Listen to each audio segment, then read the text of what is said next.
Aloha, beloveds. Thank you so much for tuning in on this beautiful day, on this eve of full moon.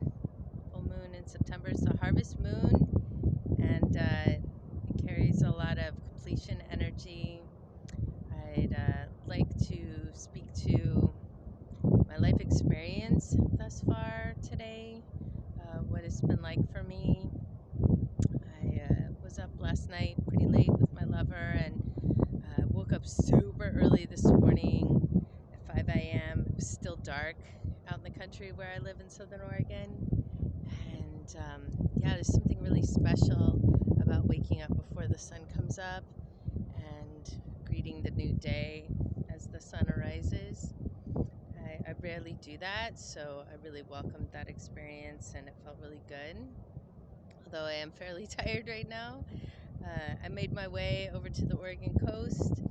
I had the privilege of meeting with a new cuddle therapy client, and afterwards I drove a bit further north, and I'm here near Florence, Oregon at the sand dunes. There's a whole strip, miles and miles along the Oregon coast, where there's just who knows how many acres, hundreds and hundreds of acres of sand dunes. And yeah, so much sand, and these sand dunes feel really ancient, carry a lot of beauty and magic and mystery. You know, this sand has been around for a really long time, and it's part of the energy of the ocean. It's a byproduct of the ocean, and it's now land, you know, and what's holding it together is the seagrass and all the roots that are holding the sand together, keeping it in place for the most part. But the sands are always shifting, you know, they respond to the wind. And even as I'm looking at some of these sand dunes now, I can see the wind currents have made patterns in the sand, and almost like ripples on the water. And yeah, it's just so beautiful the way the sand responds to the element of wind. And right now I'm feeling the wind gently blowing over my body, and it feels really good. It's really warm here. It's just past noon, and yeah, I've been really reminiscing about my time over at the ocean. I've been over at the ocean now for the last couple weekends, visiting my sons and celebrating my beloved's birthday. And yeah, I spent much of my childhood over at the Oregon coast. It's such a special, unique place. The Oregon coast, I feel like, is so different from any other coastline I've ever been to. I haven't been to a whole lot of different coastlines, but I went to the coastline in England and in Mexico and Hawaii. I've been to all the Hawaiian Islands, and California and Washington, and yeah, the Oregon coast is very, very rugged and raw, beautiful. Right now I'm looking out over this vista, and there's just so many pine trees everywhere. There's really beautiful evergreen trees lining the coast, and you can take this hike out to the ocean, which isn't too far away, maybe like a mile or so away.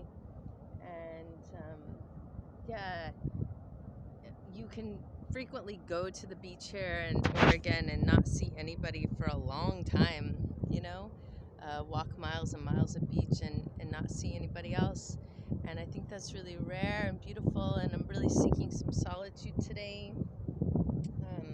My life's been pretty busy and chaotic in a way, and big emotional ups and big emotional downs, and experiencing a wide range of emotions, which is super beautiful, and I really welcome all of that.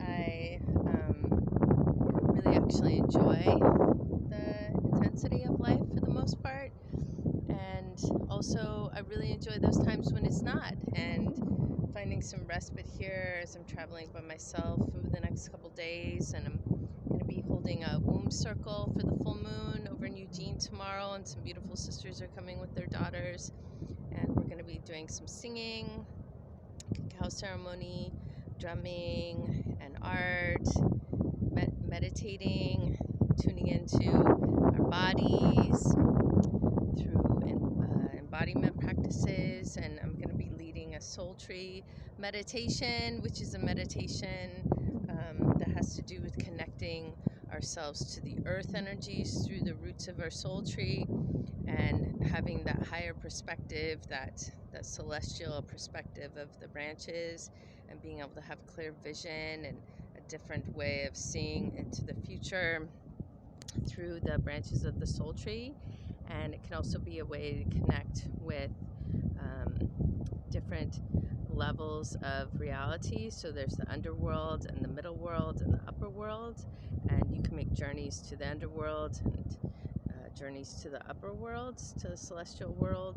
And yeah, it can be a way to recover parts of your soul, parts of you that are lost, have been lost through trauma or difficult experiences, shame, just not being honored for the being that you are.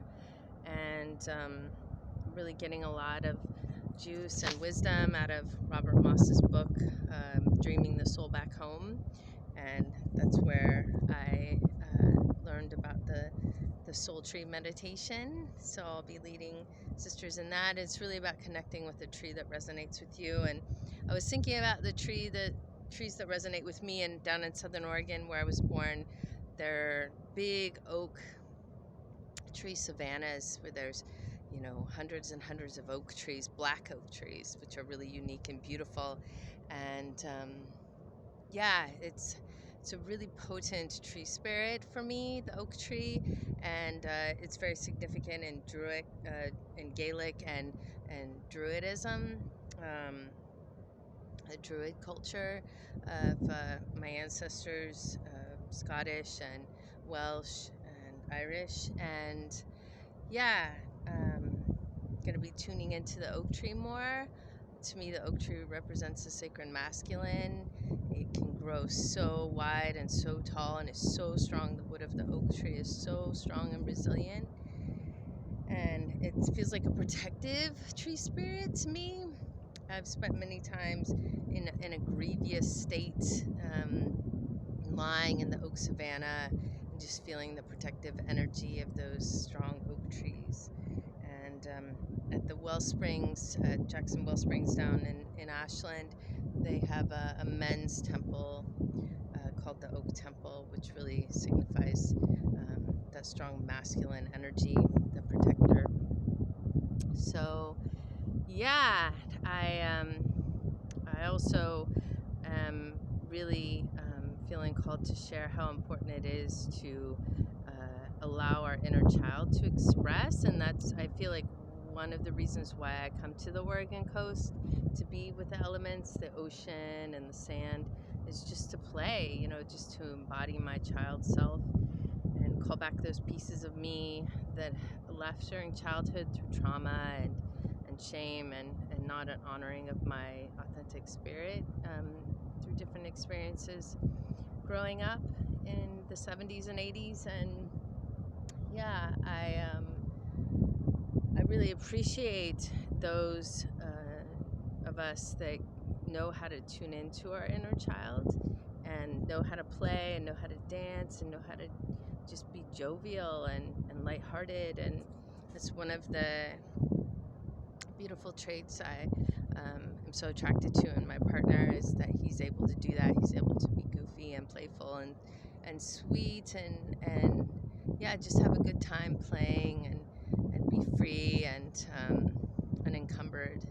And I really appreciate that about him, because I feel like so many of us, as we age and take on responsibilities of children and aging parents and jobs and school and all those things, you know, we can lose track of our child, our inner child, and life can become really dull and monotonous and mundane and not magical. It doesn't feel magical.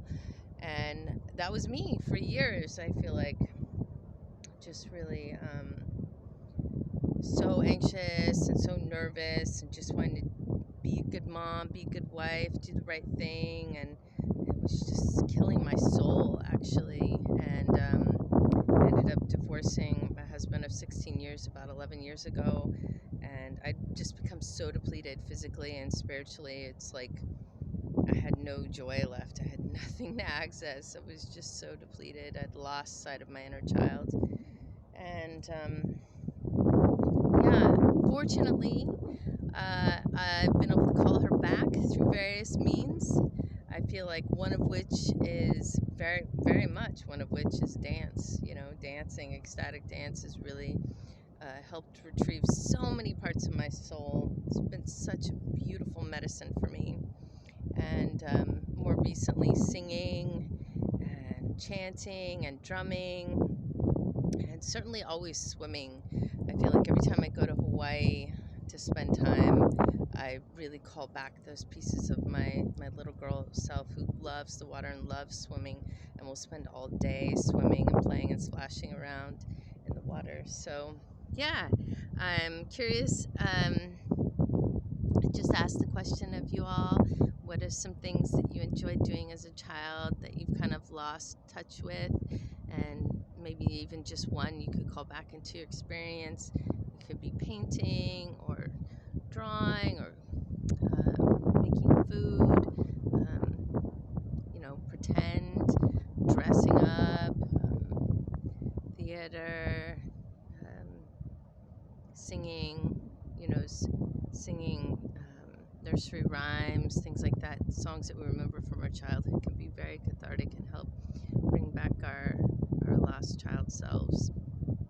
And yeah, I'd love to continue to share more about the material that I'm gleaning from this book by Robert Moss. It's really beneficial, and it has a lot to do with dream work and soul recovery, he calls it. You know, calling back those pieces of ourselves that have been lost. And one of the symptoms of soul loss is a lack of dreams, actually. And so if you haven't dreamt in a while, or you're having a hard time recalling a dream, you know, there are ways to bring about dreams. And one of which is a strong intention to dream before you go to bed at night, you know, just stating out loud that you have the intention to dream. And I also mentioned in another video that I work with the spirit of mugwort, which is very much a dreaming herb. There's also other dreaming herbs like blue lotus. And yeah, so may this message find you well. May you enjoy this upcoming full moon. I'll be making another video tomorrow. I'll be spending the night here over at the coast, and yeah, just taking time to nourish myself and rest and play in the water. I went swimming in a lake today, and got to spend time with the lotus flowers. There were lotus flowers all over the surface of this lake. There's lily pads with lotus flowers popping up. Beautiful. So yeah, I hope you're really enjoying your life, and if you'd like to reach out with any comments, feedback, questions, please feel free to post in the description and the comment section of this video here. I'm also available through email or text. You can find me on Facebook as well. My name is Athena Rose, and I go by Athena Rose Aloha on Facebook. I also have an Instagram account, Heart Illuminated, and yeah, it's really a joy and a pleasure to make these videos, and I hope that even if I just touch one life through a video, that feels really good to me, you know, could inspire people, could provide some sort of guidance or insight, a connection of sort, a heart connection. That's exciting to me, that there are folks out there listening, that we could connect in this way through this medium on a heart-soul level. So I feel really blessed to be alive. I feel really blessed for this beautiful day, and I hope you do as well. Aloha.